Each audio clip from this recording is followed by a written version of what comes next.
Baik saudara yang terkasih, kita bertemu kembali dalam perenungan firman Tuhan saat ini. Sebelumnya sama-sama kita satukan hati kita berdoa. Tuhan, tolong kami untuk kami terus terhubung dengan apa yang menjadi maksud dan rencana Tuhan, untuk menjadikan firman Tuhan menjadi makanan manusia rohani kami, sehingga kami tetap kuat, tetap sehat, tetap berkemenangan dalam nama Yesus.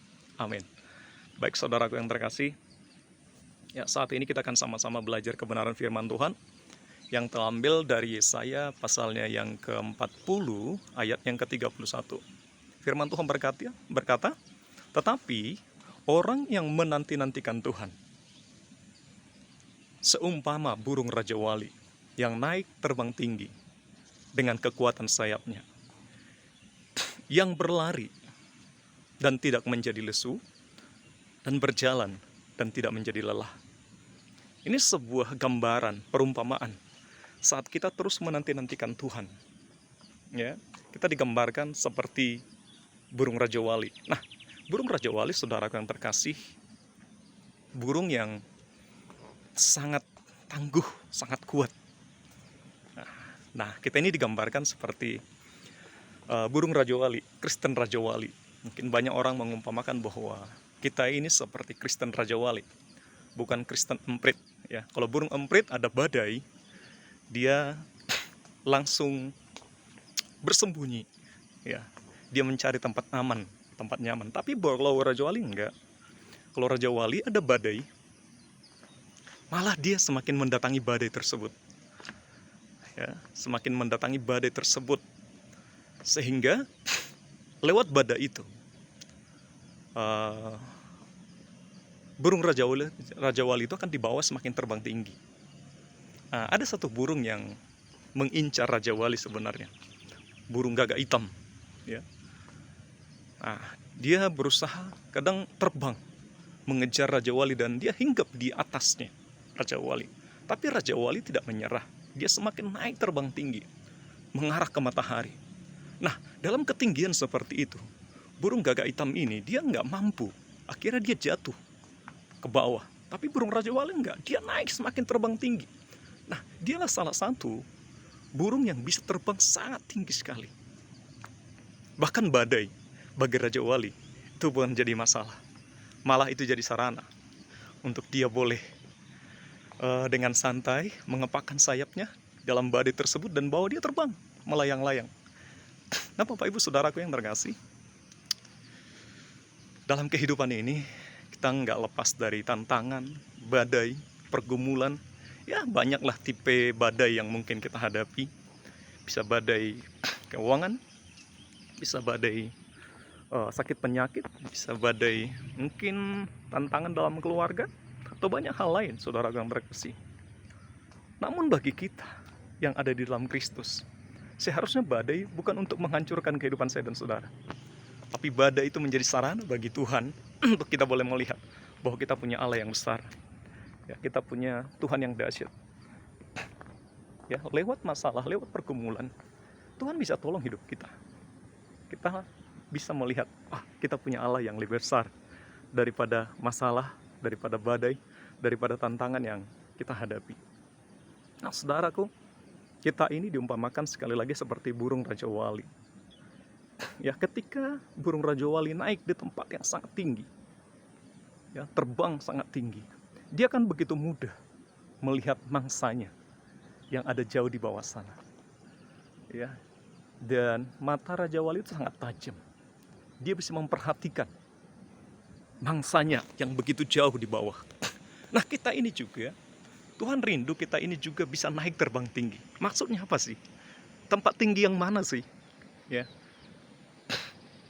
maksud saya adalah tempat tinggi itu adalah ketika kita berada di dalam persekutuan kita dengan Tuhan. Tuhan membawa kita naik terbang tinggi, memiliki cara pandang Kristus. Firman Tuhan berkata bahwa gunung rumah Allah akan menjulang tinggi mengatasi gunung-gunung yang lain. Ya, gunung rumah Tuhan itu diumpamakan bukan hanya bukit, tapi gunung yang sangat tinggi. Nah, dari atas bukit, sama seperti saya saat ini sedang ada di atas bukit. Nah, saya bisa melihat ke bawah sana, ya, kita bisa melihat di bawah sana itu menjadi rumah-rumah itu menjadi sangat kecil sekali. Nah, demikian juga ketika kita memiliki cara pandang Kristus, kita akan melihat masalah kita menjadi masalah yang kecil. Karena kita punya Allah yang besar. Nah, bagaimana caranya supaya kita memiliki cara pandang Kristus? Bagaimana caranya supaya kita bisa melihat masalah kita kecil? Kita harus mendekat kepada Allah kita yang besar. Karena firman Tuhan berkata, orang yang menanti-nantikan Tuhanlah yang akan mendapat kekuatan yang baru. Mereka berlari dan tidak menjadi lesu. Mereka berjalan dan tidak menjadi lelah. Bagaimana mungkin orang berlari tapi tidak menjadi lesu? Orang berjalan dan tidak menjadi lelah. Bukankah ketika kita berjalan mungkin 1 kilometer mungkin belum terlalu lelah. Tapi kalau 10 kilometer, 20 kilometer, pasti merasa lelah.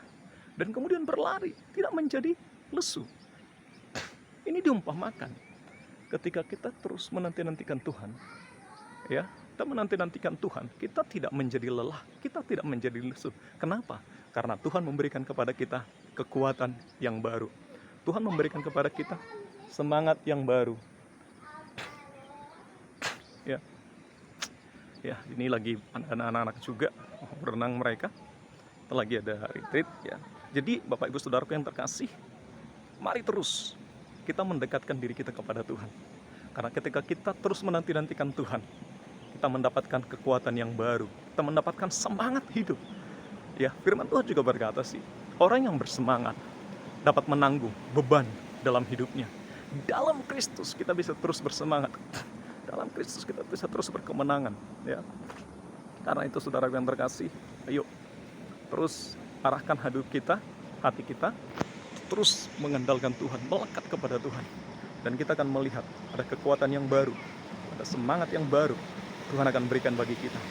Sehingga kita bisa terus berkemenangan dalam kehidupan ini.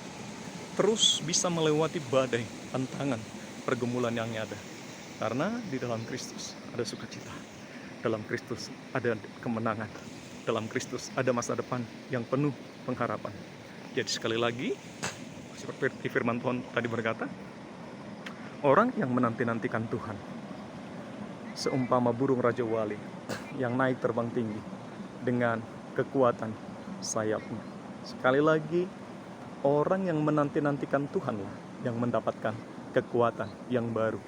Bukan orang yang mengandalkan kekuatannya sendiri. Bukan orang yang mengandalkan apa yang dunia andalkan. Tapi orang yang mengandalkan Tuhan, yang menanti-nantikan Tuhanlah yang akan mendapatkan kekuatan yang baru. Untuk itu, saudara yang terkasih, mulai saat ini, terus nantikan Tuhan. Dan lihat pertolongan Tuhan akan nyata dalam kehidupan kita. Nantikan Tuhan, jangan bosan, jangan berhenti. Mungkin saudara berkata, hari ini saya sudah berdoa tapi belum ada jawaban. Minggu lalu saya sudah berdoa tapi belum ada jawaban. Terus nantikan Tuhan. Sampai kapan kita menantikan Tuhan? Sampai kita melihat mujizat itu nyata. Sampai kita melihat pertolongan Tuhan itu nyata dalam kehidupan kita. Pastikan ada anugerah, ada kemurahan, ada kebaikan yang bisa kita rasakan, bisa kita terima, bisa kita lihat nyata dalam hidup kita. Karena itu saudara yang terkasih, ayo luangkan waktu. Arahkan hatimu, arahkan pikiranmu kepada Tuhan. Sebab dari Tuhanlah datang pertolongan kita. Dari Tuhanlah datang keselamatan kita. Anugerah kemurahannya akan menyertai dan mengikuti kita sampai akhir hidup kita. Puji Tuhan saudara yang terkasih. Sama-sama kita akan satukan hati kita berdoa. Tuhan, terima kasih pagi hari ini. Biar hati kami terus memiliki hati yang haus lapar akan Tuhan. Hati yang merindukan Tuhan. Hati yang mengingini Tuhan lebih dari apapun. Berbicaralah Roh Kudus. Berbicara dalam hidup kami. Tuntun kami Tuhan. Biar kami terus dengan sabar, dengan tekun menanti-nantikan Tuhan. Karena dari Tuhanlah datang kekuatan yang baru. Untuk kami boleh berkemenangan dalam kehidupan kami. Dalam nama Yesus. Amin. Baik saudara yang terkasih. Jangan bosan-bosan terus untuk terus mendengarkan firman Tuhan, merenungkan firman Tuhan. Karena iman timbul dari pendengaran dan pendengaran akan firman Kristus. Ya. Iman kita timbul ketika kita terus bertekun, ya, terus setia membaca, merenungkan, dan melakukan firman Tuhan. Pastikan setiap hari. Latih dirimu. Miliki hati yang haus lapar akan Tuhan. Miliki hati yang terus rindu dipenuhi oleh firman sampai engkau melihat pertolongan Tuhan itu nyata. Puji Tuhan.